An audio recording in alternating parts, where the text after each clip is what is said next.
नमस्कार, हमारा नाम है समरीन और आपने देखना शुरू कर दिया है लाइव सिटीज। देखिए, शिक्षा विभाग के अपर मुख्य सचिव के पाठक इन दिनों विभाग नहीं आ रहे हैं। सूत्रों के हवाले से ये खबर थी कि के पाठक छुट्टियों पर गए हुए हैं। आपको मालूम है कि रविवार को शिक्षा विभाग पहुंचे थे के पाठक, लेकिन सोमवार से के पाठक विभाग नहीं आ रहे। इसी बीच एक बड़ी खबर आती है कि के पाठक दिल्ली में है और के पाठक सुप्रीम कोर्ट चले गए। जी हाँ, बिल्कुल दुरुस्त सुन रहे हैं आप, के पाठक ने सुप्रीम कोर्ट का दरवाजा खटखटाया है और एसएलपी फाइल कर दी है। तो अब के पाठक सुप्रीम कोर्ट क्यों गए हैं, आज हम इसी मौजू पर चर्चा करेंगे। और इस मौजू पर चर्चा करने के लिए हमारे साथ पटना हाई कोर्ट के जाने माने एडवोकेट देव प्रकाश जी हैं। सबसे पहले बहुत शुक्रिया बात करने के लिए। धन्यवाद जी। जैसा कि मैंने शुरू में ही कहा कि के पाठक अब सुप्रीम कोर्ट चले गए, क्या हो गया है, क्यों चले गए हैं के पाठक सुप्रीम कोर्ट, मामला क्या है? देखिए, आप लोग अननेसेसरली किसी व्यक्ति विशेष को टारगेट कर देते हैं। अच्छा। के पाठक नहीं गए हैं, स्टेट ऑफ बिहार गई है। आपको बता दें कि 2-3 बाइट आप पहले भी ले चुके हैं, वो बीएड वाला मामला जो चल रहा है कि प्राथमिक शिक्षक में बीएड वाले एलिजिबल हैं कि नहीं। 11 अगस्त को जो राजस्थान का जो जजमेंट, राजस्थान केस में जजमेंट हुआ था, जिसमें एनसीटी का जो ऑर्डर था, जिसमें था कि बीएड वाले भी एलिजिबल हैं, उसको सुप्रीम कोर्ट ने 3 जज के बेंच ने क्वेश कर दिया। जब क्वेश कर दिया उस ऑर्डर को, तो क्वेश करने के बाद हुआ कि जो बीएड किए हुए हैं वो प्राथमिक शिक्षा में एलिजिबल नहीं है, योग्य नहीं है, वो अप्लाई नहीं कर सकते। जो डीएड किए हुए हैं वही लोग एलिजिबल हैं। कारण यह दिया गया कि उनका जो पेडागोगी है, जो पढ़ाने का तरीका है, जो सॉल सलीका, वो अलग होता है। साइकोलॉजिकल पार्ट ज़्यादा है और शैक्षणिक पार्ट और सिलेबस का पार्ट कम रहता है। क्योंकि छोटे बच्चों को तो ड्रामा करके पढ़ाना है, ज़्यादा साइकोलॉजी ज़्यादा और वो पार्ट कम है। लेकिन ऐसा नहीं कि बीएड में साइकोलॉजी नहीं रहती है। इसके लिए बिहार सरकार ने यह भी कहा था कि जिनको बीएड वालों को हम लेंगे उनका एक ब्रिज कोर्स करा देंगे। तो बस एकदम कंस्ट्रक्टिव वे से गवर्नमेंट ऑफ बिहार चल रही थी। गवर्नमेंट ऑफ बिहार ने दोनों के एलिजिबल रखा। इस बीच में जजमेंट आ गया, लेकिन तब तक एडवर्टीजमेंट निकल चुका था, लोग अप्लाई कर चुके थे, लोगों से फीस जमा कर दी गई थी। मैंने पहले भी आपसे कहा था कि जो लोग अप्लाई शिक्षक में किए वो कोई बहुत बड़े आदमी के बाल बच्चे सब नहीं हैं, साधारण लोग सब गांव घर किसान के बाल बच्चे हैं, जिनके लिए 750 रुपया भी बहुत ज़्यादा रुपया है। तो उनके लिए पैसा जमा करके फीस देना वर्चुअली होना तो यह चाहिए। इतना स्कीम सरकार का निकल रहा है, केंद्र सरकार रास होना तो यह चाहिए। हम लोग अपने समय से महसूस कर रहे हैं कि अनएम्प्लॉयड लोगों से कोई भी एप्लीकेशन फी न लिया ही नहीं जाना चाहिए। सरकार किसी फंड से उसको मैनेज करे। जो बेरोजगार लोग हैं उनको नॉमिनल ले या नहीं ले, खैर उसको लिया गया। अब उसके बाद ही बीच में सुप्रीम कोर्ट का एक जजमेंट आ गया।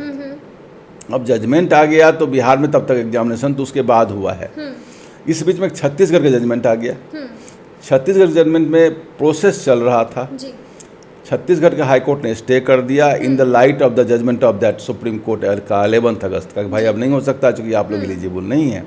वो लोग चले गए सुप्रीम कोर्ट। सुप्रीम कोर्ट के डिवीजन बेंच के 2 जज ने कहा कि नहीं, जब प्रोसेस स्टार्ट हो गया है तो अभी इसको स्टे ना किया जाए, लेकिन इस बात का जो फलाफल डिपेंड करेगा, वो जो रिट का जो अंतिम आउटकम होगा उस पर डिपेंड करेगा। इस पर पटना हाई कोर्ट में एक केस लगा हुआ था, उसमें इंटरलोकेटरी में CWJC 9256 में जजमेंट आया 22 सितंबर। 22 जजमेंट आया और चीफ जस्टिस के कोर्ट ने, इसमें 12 सारथी साहब भी हैं, ऑनरेबल हाई कोर्ट ने कहा कि हमारे हिसाब से जजमेंट में कहीं कोई एम्बिग्युइटी नहीं है, प्योर क्लैरिटी है। उसमें भी यही कहा गया कि प्रोसेस है, लेकिन आउटकम जो होगा उस पर डिपेंड करेगा।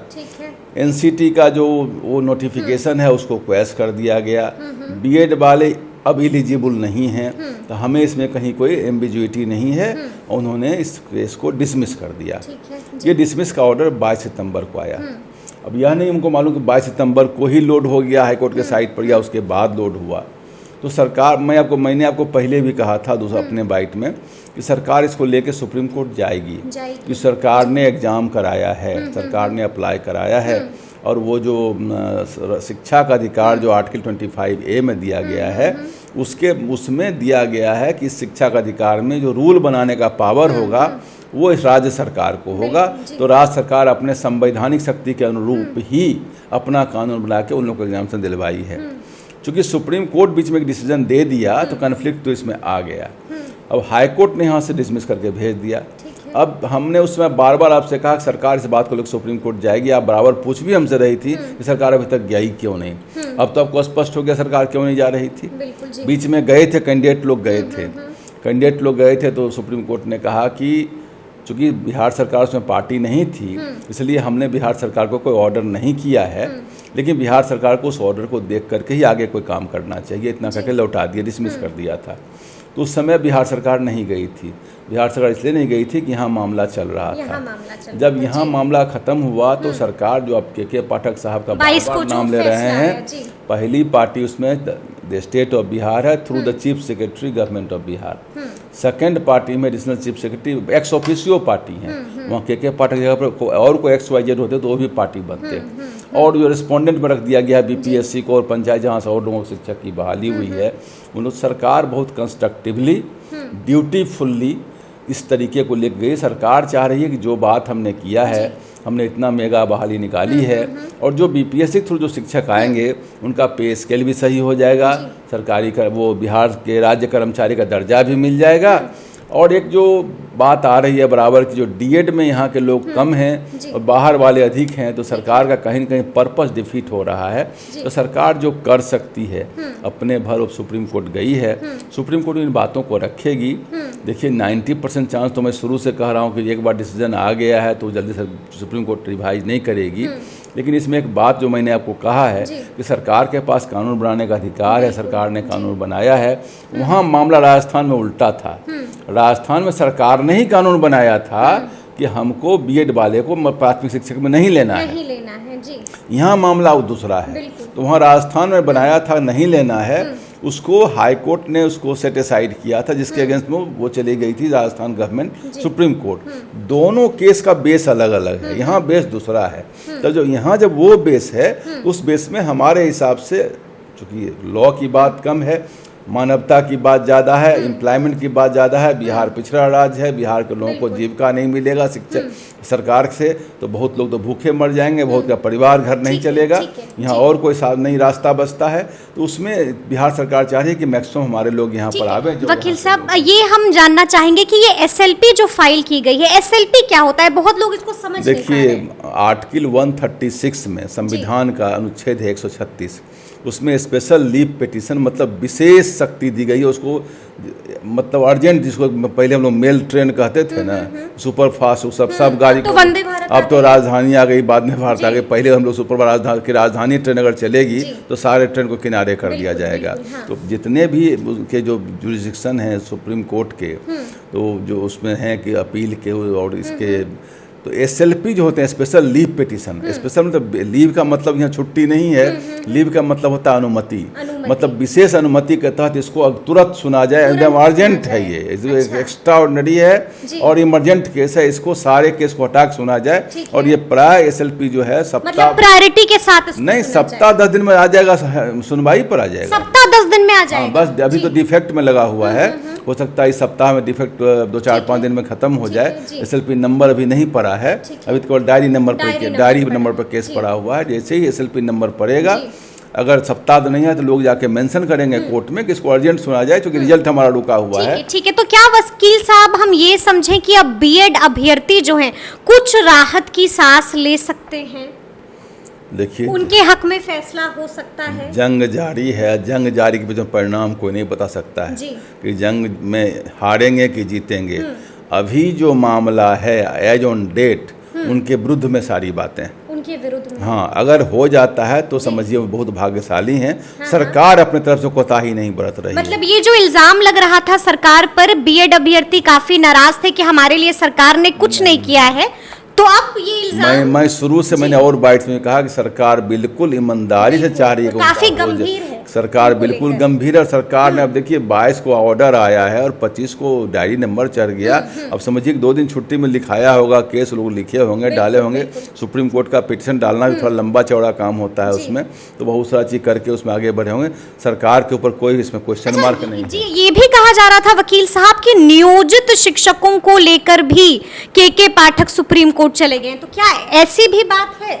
हमें उस बात में कोई बात समझ में नहीं है। नियोजित शिक्षक का तो अलग मसला है कि हमें सरकारी कर्मचारी दर्जा दिया जाए, सरकार उसको कंसिडर करेगी नहीं करेगी, कैसे करेगी, वो अलग मैटर है उनका। चूँकि उनकी बहाली हुई है वार्ड से, उनकी बहाली हुई है ग्राम पंचायत से। सुप्रीम कोर्ट ने पहले भी इक्वल पे वाले मामले को हटा दिया था, हाई कोर्ट ने भी डिसमिस कर दिया है।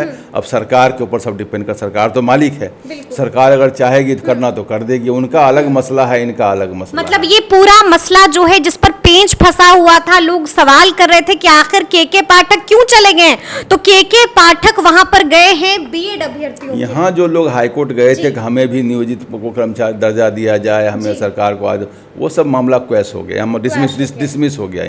यहाँ हाईकोर्ट में कुछ भी नहीं है, सुप्रीम कोर्ट इसमें जाए। सुप्रीम कोर्ट में मसला केवल बीएड वाला गया होगा, अंदाज से हमारा वही गया है कि बीएड को कंसिडर कर लिया जाए। अगर सुप्रीम कोर्ट रिलैक्स करती, जिसकी संभावना छीन ही है, अगर कंसिडर करती है तो सो मच सो गुड, बल्ले बल्ले वाली बात, मतलब बल्ले बल्ले फिर हो जाएगी, फिर बल्ले बल्ले हो जाएगी। चलिए एक आखिरी सवाल लेंगे वकील साहब, आपको क्या लगता है, क्योंकि आपका तजुर्बा अच्छा खासा है, आपको क्या लगता है सुप्रीम कोर्ट में क्या कुछ होने वाला है, किसके हक में? हमको 90% उम्मीद है कि नहीं मिलेगा रिलीफ इसमें, 10% उम्मीद है। अब 10% भी बहुत होता है अगर उम्मीद रखने की बात होती है तो। बात तो 1% पर हो जाती है। क्रिकेट का मैच चलता है तो हम लोग लास्ट तक लगता है कि हार जाएगा, क्योंकि जीत भी जाती है। एक ही मामला है कि राज्य सरकार को रूल बनाने का पावर है। कुछ राजस्थान का केस डिफरेंट है, यहाँ का केस डिफरेंट है।